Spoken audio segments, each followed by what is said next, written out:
The Air India aviation mystery only seems to deepen, with the preliminary crash investigation report leaving more questions than answers. But even as Boeing gives itself a clean sheet, claiming that the fuel locks, the fuel control locks that have been under scrutiny since the crash report came out are perfectly safe, airlines across the world, including Etihad and South Korea, are ordering tests of their own to check whether the locks on these fuel control switches, the switches that effectively supply fuel to the engines, are working fine or not. Advisories from the FAA issued in 2018 when it comes to the locking mechanism of these fuel switches, as well as an advisory from General Electric related to a microchip, have come under scrutiny. Yet Boeing has given itself a clean chip, even as airlines are now conducting tests of their own. Meanwhile, the smear campaigns, the whisper campaigns against the pilots continue unabated. Everything from pilot error to suicide murder theories have been bandied about on social media, Western media, and even sections of mainstream media. Pilot groups are protesting, but they've also called into question the lack of transparency in how this preliminary report investigation was conducted and all the unanswered questions that remain in its wake. I'm Barkha. You're with the Mojo Story. On the program today, we'll be trying and make sense of what we know and what we still don't know after the release of Air India's preliminary investigation report. Everything now seems to hinge on what was the actual cockpit voice recorder conversation.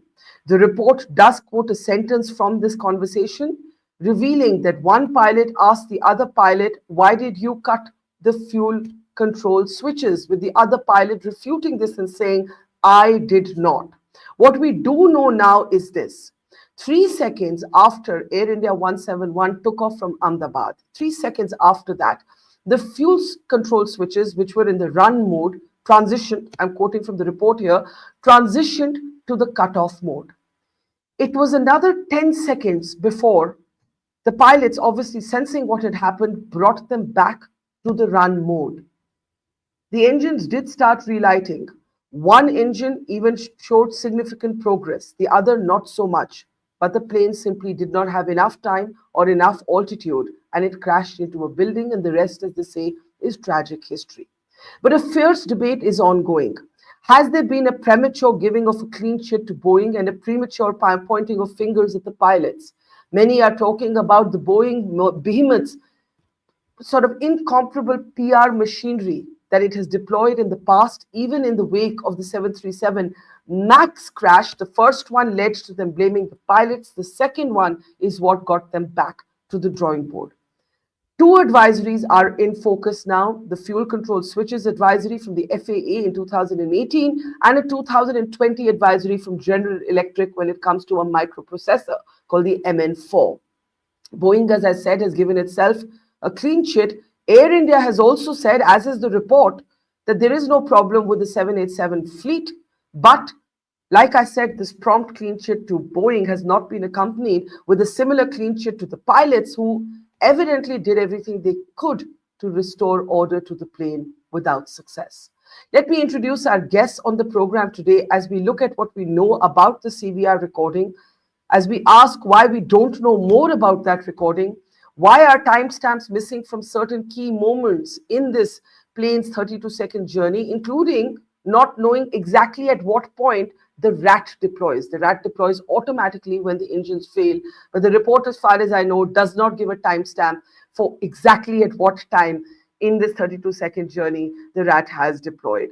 Joining us on the program today is Captain Randhawa, who of course leads the Federation of Indian Pilots. Welcome to the program, sir. Also joining us is Captain Sanjay Gupta, who is a senior former pilot at Air India, has also been a trainer. And also joining us is Captain Sam Thomas. Captain Sam Thomas, who represents and leads the All India Pilots Association, Airline Pilots Association of India, has been calling into question the legitimacy of this investigation report, saying it has left the pilot community out. So how can it, in fact, be taken at face value? Captain Thomas, I'll start with you. I know you've been writing letters. You've been trying to meet with the stakeholders, meet with those who've been involved in this investigative process. Your letter, when I last spoke to you, had not even been acknowledged, had not even been received. Have you had more luck since then? And I've seen all of the pilot associations call out the way the pilots are being smeared. But what is your first thought? Where do we stand? Where do we stand today? Captain Sam Thomas.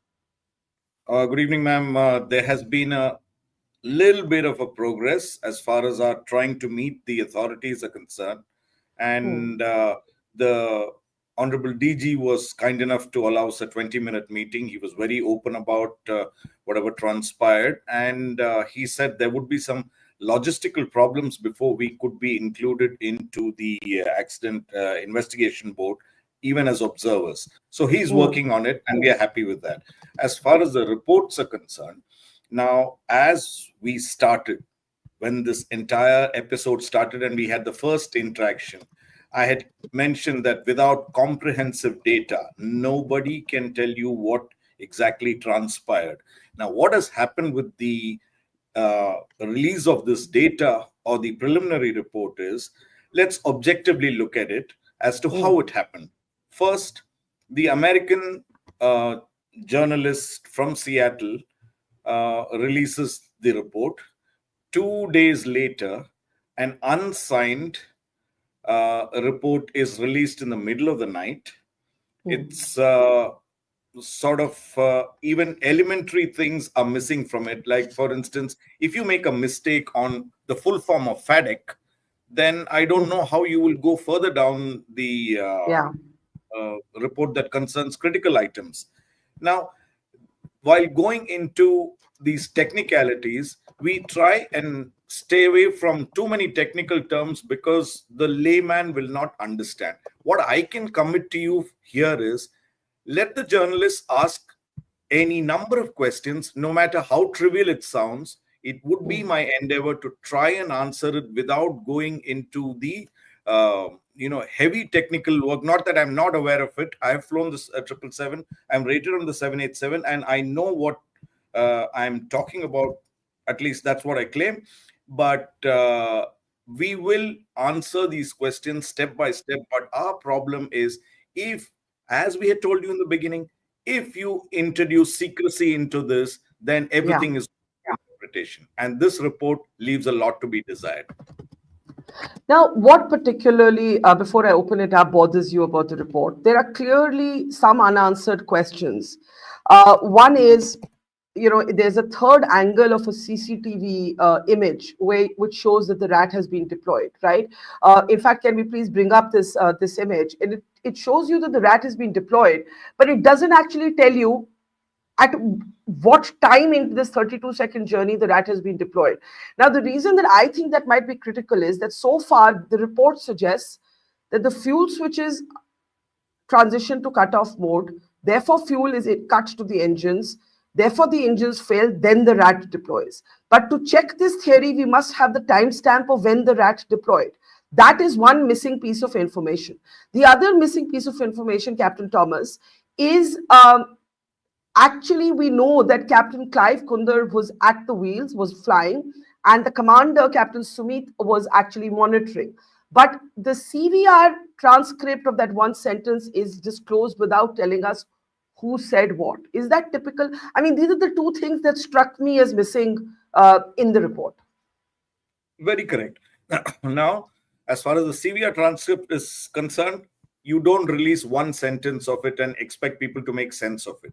Now, you go down each of these sentences in the report, everything is flawed.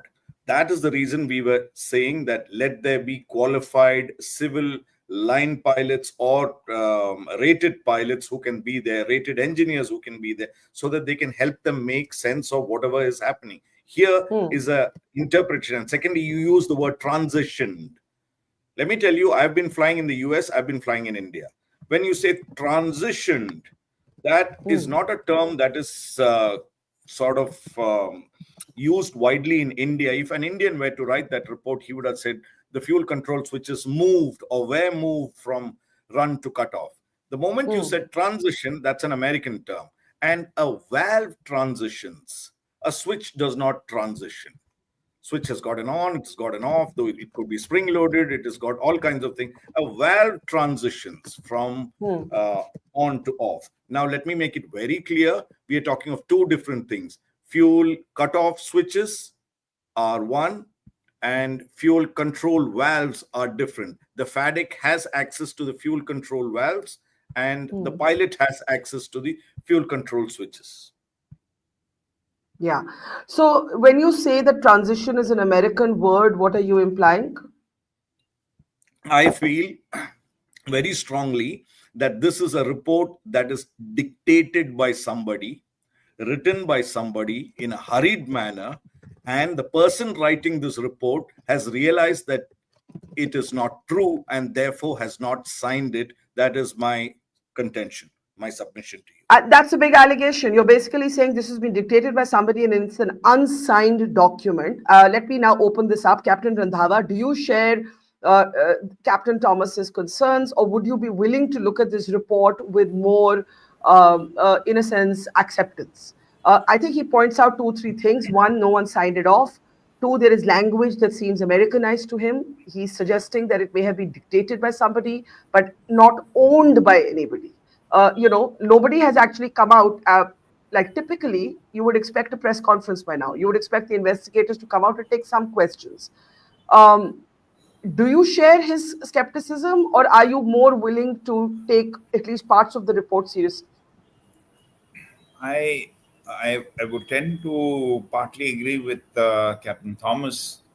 Um, I have been saying earlier also on different TV channels that one thing we are still not considering the dual engine failure on the ANA flight on 17th of January 2019. The Hmm. ANA flight number November Hotel 985. It occurred on landing at Osaka, Yeah. where shortly after the touchdown, the pilots they engaged the thrust reversers, but the aircraft hadn't completed the transition into ground mode. The Boeing 787 protective system, that is the TCMA, that is the thrust control malfunction accommodation, interpreted this as a potentially dangerous high thrust.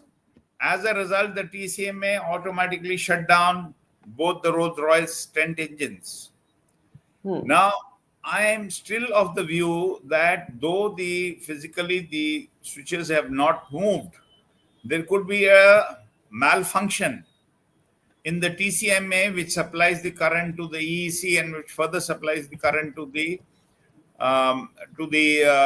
FedEx. Mm-hmm. So maybe that the switches are not moved and there is an electrical supply to the system which is predicted, and again given the feed to the DFDR that the engine is cut off, and cut off means that they have once this has happened, both the engines are cut off. It triggered off the deployment of the rat. And now, when the power interruption has taken place and when the power is restored, it has restarted the engine and the engine one started picking up. Why my theory on the power interruption is the live survivor. No one has been paying too much of Hmm. attention to what he has been saying. He has said Hmm. that after the aircraft got airborne, after some time, there was flickering of lights. All lights are switched off in the cabin during Yeah. takeoff. The lights flickered. That means there would be a part disruption, or whenever the transfer has taken place when it has moved from ground mode to air mode. Hmm. So I am quoting this particular accident towards the failure which occurred on this ANA flight in But 2009. going by what you're saying, you're actually suggesting the chronology is different, and you're saying that the engines flame out as a result of an electrical failure or power supply is interrupted. Yes. The Yes.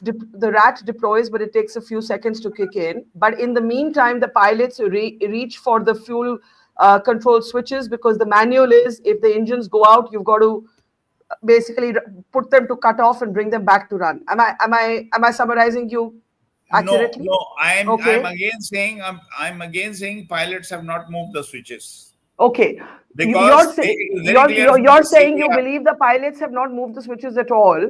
So Yes.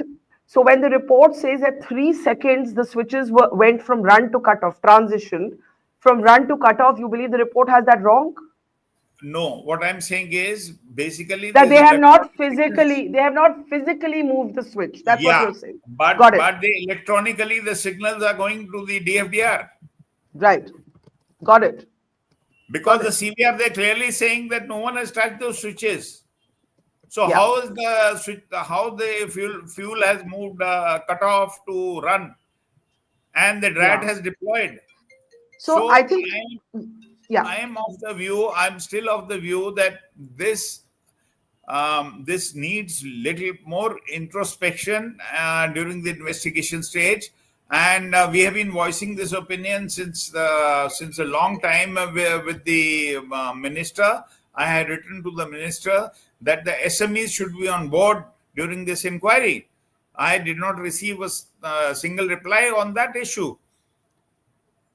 So clearly, whether it's ALPA or Federation of Indian Pilots, you're both facing the same sort of wall when it comes to engaging with the investigators, with the authorities. I want to bring our attention to two advisories and what's happening since then, as of today. The advisory number one, a lot of us know about, but let's still go back to it. 2018, if we can bring it up on our screen, the FAA, that's the American aviation regulator, issues a service bulletin talking about a possible locking mechanism problem with these fuel control switches. What are these switches? They're the switches that you basically touch only twice in a flight, one to take off, and the second you turn them off. I'm saying it in layperson language, after you land. The only other time you would need to touch these switches physically is if your engines flamed out and you needed to reset the engines. Now, one, we have this advisory, and everybody's asking, why didn't anybody know about it all these years? Why didn't the pilots know about it all these years? The second advisory that has come to light is a GE advisory that was issued in 2020 that actually talks about a chip and MN4 processor. I don't really understand this technically very well, but I do understand that this was also flagged in 2020. Now, what's happened after today? Today, Boeing has informed FAA nothing wrong with our switches, but airlines are not buying it. Airlines, Captain Gupta, are conducting their own checks. So you have Etihad today, and in fact, we have that document. We can show you that document. Etihad internally ordering a check of all fuel control switches, and soon after this released, South Korea has ordered the same. We're told Singapore Airlines, which by the way is a co-owner of Air India, co-investor in Air India, has also ordered the same. So, Captain Gupta, where do we stand? Given these two advisories, given that fact that airlines globally, despite Boeing's claims, are now conducting their own checks, where do we stand? Defi- Definitely, there's a problem. That's why everyone is looking at the rechecking of the equipment. I hope I'm audible well. Yeah, go ahead. Okay, and what Captain Thomas is saying and what Captain Randhawa is saying is absolutely on the lines. And today I screened a lot of videos and various channels as well as the mainstream media.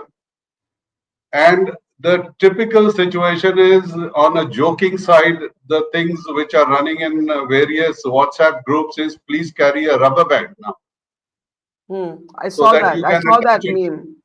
I saw Yeah. that meme. Yeah, So carry a rubber band and please attach it to the fuel control switches.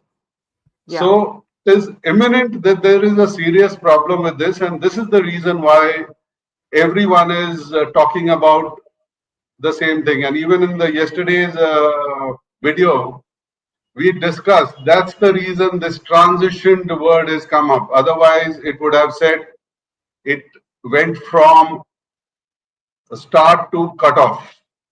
It would be very, very clear. So this typically is coming from the DFDR, which senses the valve and not the switch. So So this is explain that in simple terms. I think what our audience doesn't understand is the DFDR, which we call the black box. Basically, it's that not that it's not that there's some video of what's happened inside the cockpit.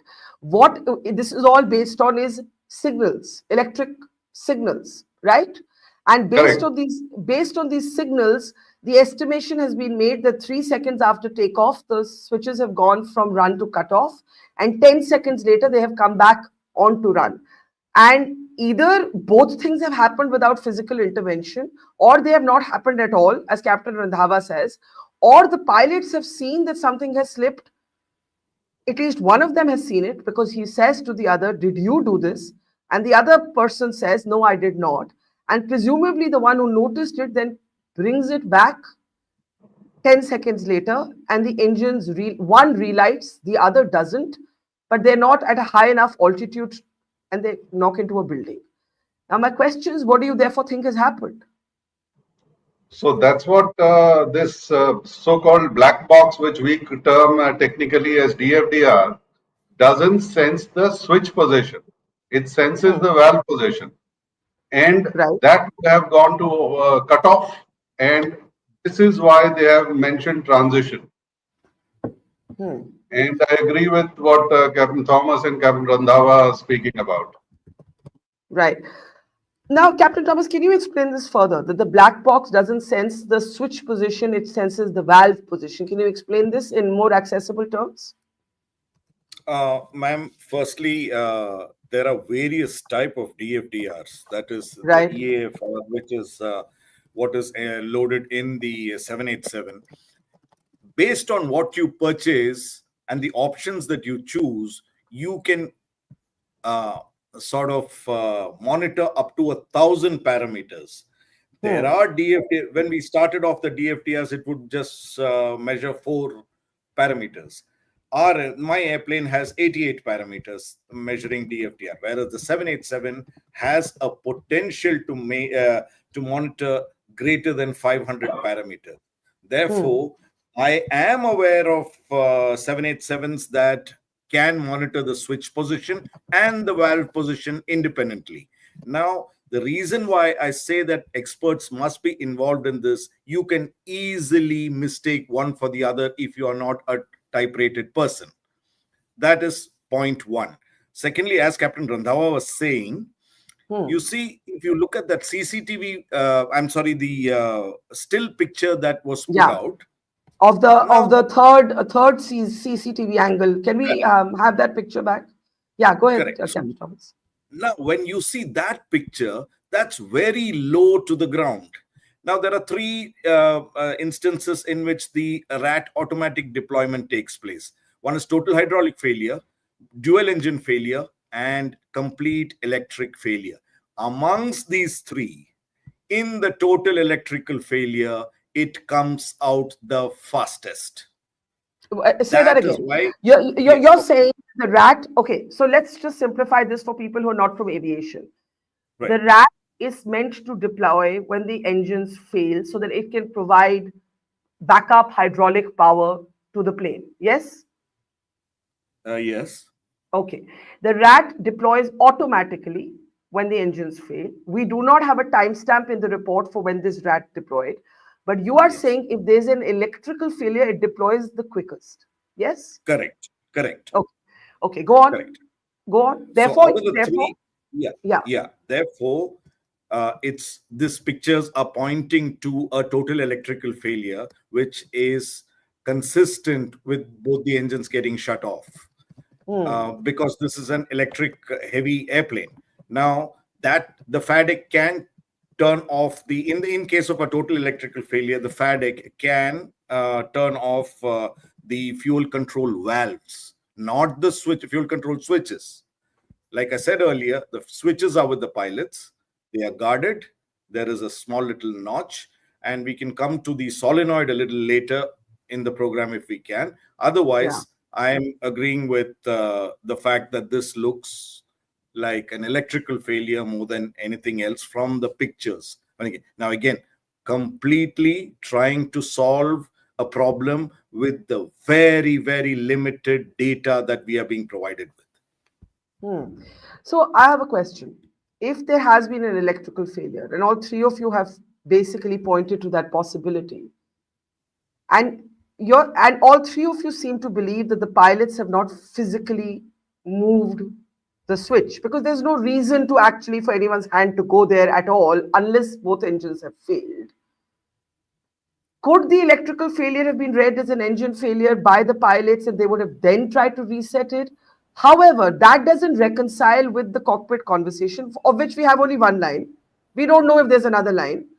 We don't know who said what to whom. We simply know Clive was flying, Sumit was monitoring. This is all that we know, that the first officer was flying and the commander was monitoring, right? Where does this electrical failure square for you, all three of you? I'll start with you, Captain Thomas, with this one line we have of the CVR, the cockpit voice recording. Ma'am, first of all, that one line is so out of place.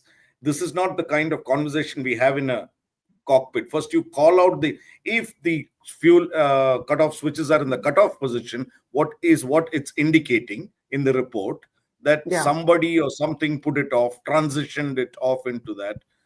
And there is, after that, no proper time stamp to show exactly what were they doing for 10 seconds. Were they looking at each other? That is another concerning aspect. So my contention is that this report is entirely wrong. They don't go by what is written in this report. They've just, for the sake of complying with time, released something and thereafter understood that it's a blunder. Now they can't pull it back and they're going to be, going in and around this. And then there's a statement released by a lot of people saying this is only the preliminary report. Wait for the final report where we'll come back with something even better than this. Captain Randhawa, do you think that? Do you think the report is entirely wrong? Because you see, till this report came out, or was selectively leaked to the Wall Street Journal, the fuel control switches were not in anybody's radar, right? It was everything else: electrical failure, engine failure, dual engine failure, somebody maybe making a mistake. What could that mistake have been? Now we are in a totally different territory. We are basically saying at 3 seconds, the report says, not we, the report says at 3 seconds after this takeoff, the fuel control switches have transitioned. All three of you are saying it's not, nobody has physically moved the switch. It's the way the black box is picking up the electric signals. So what do you think has actually happened then? See, Barkha, I would like to intervene again for one reason. First of all, what transcript they played from the CVR, we don't teach the pilots. The pilot, when you touch the fuel control switch, it is very clearly spelled out. Fuel control switch left. The other pilot confirms. Yeah. Then it is cut off. Then the other person says cut off. Again in the run position, you again repeat the same thing. You never do such a thing what has been transcribed and which has been brought to the public knowledge. That is point number one. The second point is, I challenge that recycling of the switch cannot take place in 1 second. You can ask any engineer who has worked on the 787 or the 777 aircraft. It is not possible. So these two things have to be kept in mind, and even the other two panelists, Sanjay and Thomas, they'll agree with me that there has been an electrical problem. And the worst part is when Etihad and Singapore and all these airlines are going ahead and checking, Air India is sitting tight and doing nothing. Which is very, very sad. I don't know whether after 2018, after 2020, did they carry out any checks on these aircraft? We do know that these switches were replaced, but it was not related to a complaint about the switch, right? That is what also emerges in the report, that the throttle was replaced. in 2023? 23, what checks have been carried out by Air India? That I don't know. I don't know. That is what I'm Think saying. what I'm able to sense is that the pilots are not even aware of this 2018 advisory. I have Correct. spoken to many Air India pilots. Not even one Air India pilot was aware of this FAA 2018 advisory on the locks. What And about 2020? What about 2020 when the directive came from Boeing? When this incident occurred on the ANA aircraft, and ANA grounded all the 787s, and they did the check on the TCMAs. There, the fuel control switches, they never moved at all. And moment the thrust reversals were taken, it was still presuming the aircraft was in air mode, and both the engines shut on their own. yeah. So let me bring in Captain Sanjay Gupta here. This is an important question. Boeing has said in the last few hours, "Sab changa hai." Basically, all is good. We've got a clean sheet from this report. Our locks are fine. But Etihad, South Korea, Singapore Airlines, which is a co-owner, a co-investor in Air India, is reported to be ordering these checks. I think Captain Randhawa is correct in saying Air India should also do it. But Air India's CEO has declared today that everything is operationally, functionally fine. So maybe that's why they're not ordering the checks, or maybe DGCA has already looked at them. I have no idea. How do you see it? Like we have already discussing after the report has come out, it's imminent that the report itself is like we discussed, open-ended. There's nothing concrete coming out of the whole thing except that they have given a clean sheet to GE and Boeing, which is very surprising. And selective submission of the cockpit voice recorder and selective submission of various information leading to belief that the pilots did something wrong. So this is how, and the fact that it was linked to the Wall Street Journal and another BBC or someone, it clearly indicates that there was a problem. And like how Captain Thomas said, some words are typically used in the American context all the time. Another thing that I want to bring, Barkha, is this FAA circular of 2018. India is not interested in what FAA is issuing unless the Boeing company issues something. It has to be issued by our own regulatory DGC. Only then will the pilots read it. Right. Yes, there is something on the web, and you look at it as a professional pilot, and then write a mail to your boss saying that there is something like this. But FAA directives or circulars are of no consequence to Indian DGCA licensed pilots. I think that's a great point. It's not the job of the pilots to be hunting and looking at FAA advisories, right? The DGCA has to tell them, and the DGCA would know if Boeing issues the advisory, as I understand it. Right, Captain Gupta? Precisely. Yeah. So I want to now come to the kind of narrative that is built up. It started, Captain Thomas, with the leak to Wall Street Journal. On the day the report was released, the BBC, I called them out on social media. The BBC had a terrible report. The headline said, there it is, pilot cuts fuel to plane, to engines, no problem with plane. Actually, the report, whatever problems you may have with it, doesn't say that, right? The report doesn't say pilot cuts fuel to engine. Since then, we are seeing, and unfortunately, some of these comments have come from within the fraternity of pilots. We have seen pilots come out on channels and say the pilots of AI 171, or at least one of them, did this deliberately. You have seen, it's uncomfortable for me to even say it, thinking of his aging father. But you have seen now reports and whispers around Captain Sumit. You have seen, and I'm only bringing this up now because this is now on record. This is now in the Western headlines. This is now being said by aviation experts in India on mainstream channels, right? How do you handle the kind of impact this is must be having on the pilot community? Ma'am, first of all, in my 16 years of heading ALPA, this is the first time that I am seeing we have a very robust woman pilot community. They don't come to the forefront. They supply us with all the data that is required and tell us what to speak to the media, what not to speak to the media. Are you going overboard? Things like that. Yeah, They are the calmest, and we are all adrenaline filled. But this is the first time that I saw the women pilots all in unison saying that, show us where that guy is and we'll take care of him.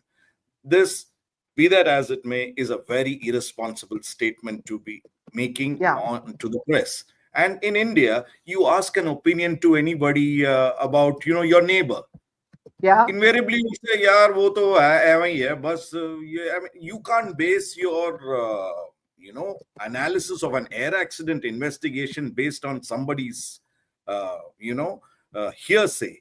And to make a statement like this, I once again reiterate, please do not make irresponsible statements. The media outside the country are making a complete mockery of Indian pilots, the Indian yeah, system. They yeah, do that at the fall of a hat.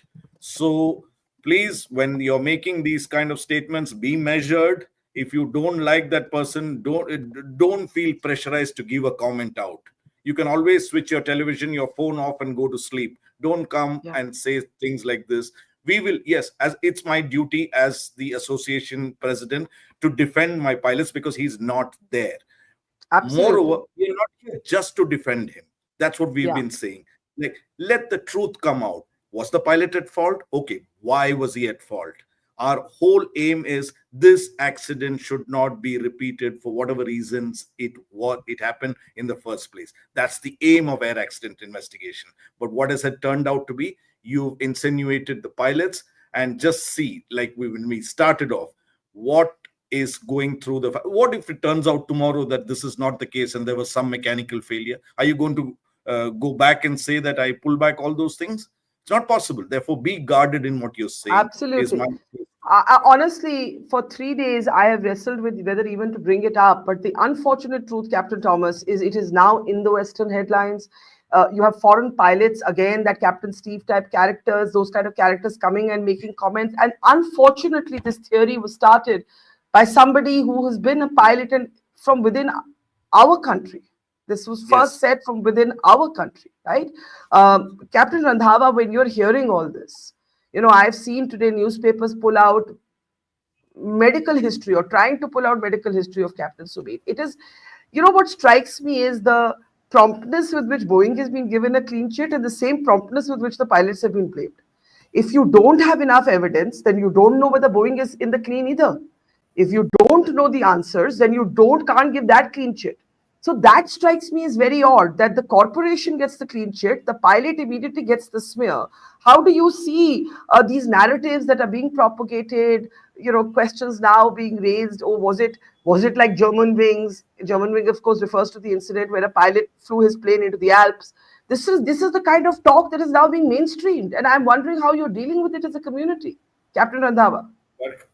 Barkha, I would say that making such statements, I was extremely upset by the captain who's made this statement, and I said he's Yeah, a frustrated person who's made such a statement. And I make no bones about it because Sumit Sabharwal our dear member for many years in the FIP. yeah, Now the point is that I have known him well since the 90s. I have done partial training of his on the Airbus 310. I found him very balanced person. He was a highly experienced pilot, having more than 8,500 hours on 787 is not a joke because you are logging in India half the time. So that is another point which has to be kept in mind.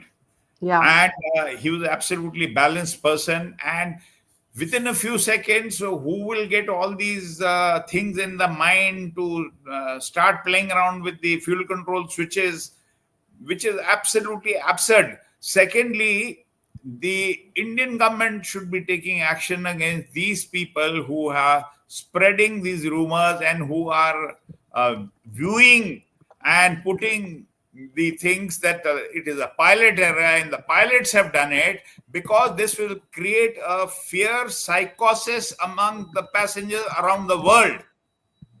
Yeah. So a judicial action should be taken against such individuals, because the Now, report has not said that the pilots have done it. I The agree. The minister has report, whatever problem you may have with the no, report such does not people say that. But such people should be taken to task. so when you They heard should not be Captain, left. when you heard, and I'm going to name him because he's the only one on record saying this, when you heard Captain Mohan Ranganathan say that the pilot has done this deliberately and propagate this suicide, as it's called, suicide murder theory, what went through your head, because it was coming from someone in your own community who's considered a I was senior. boiling. I wanted to pick up my phone and start abusing him. I was that mad. When I got to know this from a Times of India correspondent, I had just landed from Cochin, and when I heard this, my blood was boiling. He is a frustrated person. Earlier, he was propagating a theory that the aircraft is overloaded, where I condemned and I said, no, what you're saying is wrong. Yeah. Even when he was in the safety board, I have been also there in DGCA for a long time. I have seen his style of working and functioning, and it is absolutely ridiculous. I condemn him, and I think the whole pilot community should condemn him. And he should be debarred by any media channel at present to come on as a panelist. Yeah. Yeah. I want to take that to you, Captain Gupta. As I said, this theory was started by a veteran of the aviation industry in India. You know, like we can't even, yes, it was leaked to the Western media. The Western media has a stake because Boeing is an American company, so on. But this comment was made by Captain Mohan Ranganathan to a mainstream television channel in India. He was the first to say it, and as far as I know, the only person in India to say it on record, at least from the industry. I haven't heard anyone else say it. But you know how it is. Somebody says it, then it gets reported everywhere, and it becomes a narrative. Right? That's how it works. What would you say about Captain Ranganathan's comments, Captain Gupta? Yeah, because I checked, he flew for Indian Airlines. He never flew with Air India. Mm-hmm. And he's flown the previous generation aircrafts. Yeah. He retired some 15, 20 years back. I don't have the exact data, so I won't be able to comment on that. But Yeah. from the way he speaks, I could make out he's 75 something plus. And as we all know, that the brain stops, slows down substantially. Mm. Then I took out from people who have flown with him Mm. and tried to get some data as to what is his psychological state, because no human pilot is going to talk like this. Then I came to know that he had overrun on the 737.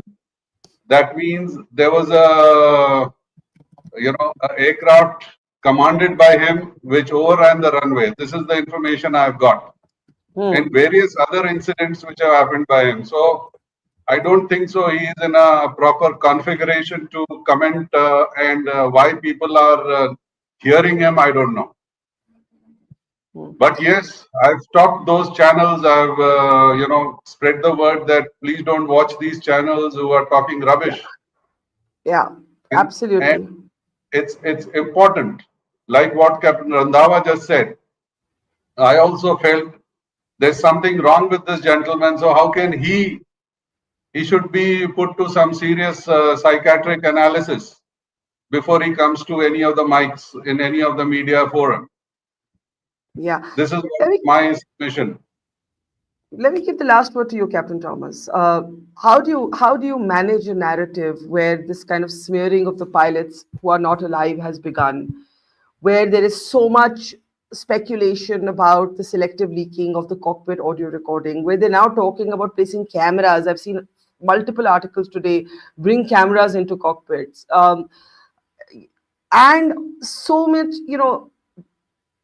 so much, as I said, promptness to give Boeing a clean sheet, and equal negative promptness to blame the pilots. I mean, is this the Boeing PR machinery? What is going on here? Again, not to be alarmist, maybe the 787 is a great plane. I know many people who've flown it, maybe, but Boeing, there's a history. When the 737 MAX first crashed, Boeing blamed the pilot. The pilot happened to be an Indian, by the way. It took a second crash for Boeing to acknowledge that the MCAS was creating problems. And just like these advisories, the pilots who were flying the 737 knew nothing about the MCAS. But now you're looking at a situation where 1,200 of these 787s are deployed worldwide. Airlines are conducting their own checks, including on the fuel logs. Last word to you, with Captain Sumit Sabharwal in particular being smeared because he was the monitoring pilot. And therefore, if there is the allegation that there was a mistake, the whisper is that he made that mistake because he wasn't the one flying. Clive's both hands were occupied with flying. How do you be respectful to those who are not alive to defend themselves while still pushing for the pursuit of truth, a truth that is above commercial interests and somehow is able to counter Boeing's very, very notorious and spotty record on safety? The way we are going to go about it is, firstly, I would agree with both the captains. Their sentiments, I completely echo. However, we'll have to keep that aside and go in a very balanced manner to, pursue this, the point of truth. And what we are using is, let me tell you, there is a big adage in the pilot community who said, Barkha se baat kar lo, everything will be all right. So that's not just a statement. That shows that there is some credibility here. Also, the pilots believe that the voice of the pilots, when spoken to you, go much higher than just news channels. And everybody believes that you have some extraordinary powers with the parliament as well. That's the belief. All I can do is be fair, be empathetic, be compassionate, and not be buried under corporate interests that drive a lot of these narratives. We know this. We know there are people shilling for Boeing or any other corporation. That I can promise you that I will never do, whether it's Boeing or tomorrow anybody else. I have no skin in the game with any of these corporations. My only concern is I keep thinking of these images from the funerals of the two pilots, Clive and Sumit. And I don't know what's happened, but I know that the hurry with which Boeing has been given a clean sheet and the hurry with which the pilots have been smeared doesn't add up for me as a human being, as an Indian. So I just want to give a last word to you on that. Yeah. Why we as pilots are not too surprised with this is not the first time we are seeing it. The manufacturer gets a clean sheet even before he leaves his house. The pilot gets a negative report even before anybody has. Actually, today they've given him about a month's time. Otherwise, on day 2, he would have been gone. So we've seen this. So we need to have a sustained argument, a sustained fight, the pursuit of truth, and that would go through a large portion through the big media houses, journalists, very famous journalists, and that is how we plan to take this forward in a rational manner. Yes, like I said, our ladies, hell hath no fury like a woman scorned. Our ladies group are waiting. If you try to throw people under the bus for no rhyme or reason, I don't know. I would just like to leave it at that. Absolutely. We leave it there. More questions than answers after this report is all I can say. And unfortunately, I think the open-ended language has left room for a lot of innuendo, and that innuendo is today filling some of the Western headlines and tragically even sections of our own media. I have personally been very disturbed ever since this suicide theory was propagated by Captain Mohan Ranganathan. And, I think you've all given a very robust reply to it, so I need not say more, except to say that before you say something about someone who's no longer alive to defend themselves, think 100 times. Do you have concrete evidence? And the corollary, do you have concrete evidence to give Boeing and GE the clean sheets that you're giving at this moment? Both of those questions are the questions that must be asked. Captain Sam Thomas, Captain Randhawa, Captain Gupta, thank you. And to our audience, thank you. We will continue to ask the questions that need to be asked, even if they're inconvenient questions. Thank you for watching, and see you all soon. Thank you. It's great to see you here. Thank you for watching our work. If you haven't subscribed yet, don't forget to click the bell icon and subscribe to Mojo Story and support independent, robust journalism.